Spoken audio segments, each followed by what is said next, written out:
Mata Hari. Margareta ne séduit plus. Cette fois, son charme légendaire n'a plus d'effet sur cet homme, ce capitaine français Bouchardon. Entre ces murs glaciales, d'un mois d'octobre 1917, la grande Mata Hari sent le piège se refermer implacablement sur elle. Cette fois-ci, plus personne ne viendra lui proposer de rôle. À trop jouer, elle s'y est perdue. Les masques de l'espionne tombent, laissant paraître la femme impuissante, n'ayant servi finalement que les enjeux politiques des hommes de pouvoir. Il ne lui reste que quelques vieux attributs de sa vie passée, et de son regard plein de fierté, elle fixe les dernières lueurs du soleil couchant. Cette Hollandaise de sang se demande quels hommes de ces nations en guerre prendront le risque d'intervenir pour la sauver.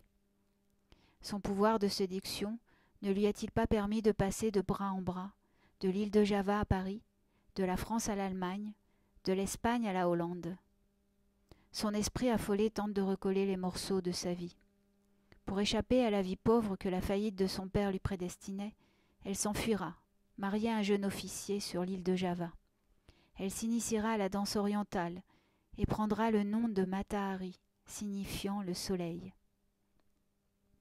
À la mort de son mari et de son fils, elle quittera l'île de Java, trop pesante pour reprendre sa liberté. À Paris, ses succès de danseuse lui assuraient de bons revenus. Sans l'arrivée des ballets russes, sa vie aurait été tout autre. À la déclaration de la guerre, se retrouvant à Berlin dans une situation précaire, elle n'a pas d'autre choix que d'accepter la proposition d'un officier. Devenir espionne pour l'Allemagne. Une nécessité de survie pour une femme seule, éprise de liberté absolue, sous la prise d'un pouvoir essentiellement masculin. D'agent à agent double, Mata Hari va faire le pas. Trop inconsciente, trop inexpérimentée, trop amoureuse, trop libre et dépassée par les événements, elle sera utilisée dans les camps opposés. Ce jeune officier russe, Vadim Maslov, qu'elle a aimé autrefois, viendra-t-il sauver l'agent H21 ? En lui, elle retrouvait son fils disparu. Elle ne peut détacher son regard du vide, enfermée dans cette forteresse de Vincennes. Personne ne viendra. Elle comprend qu'elle a été manipulée. Était-elle vraiment un agent double pour ces nations ?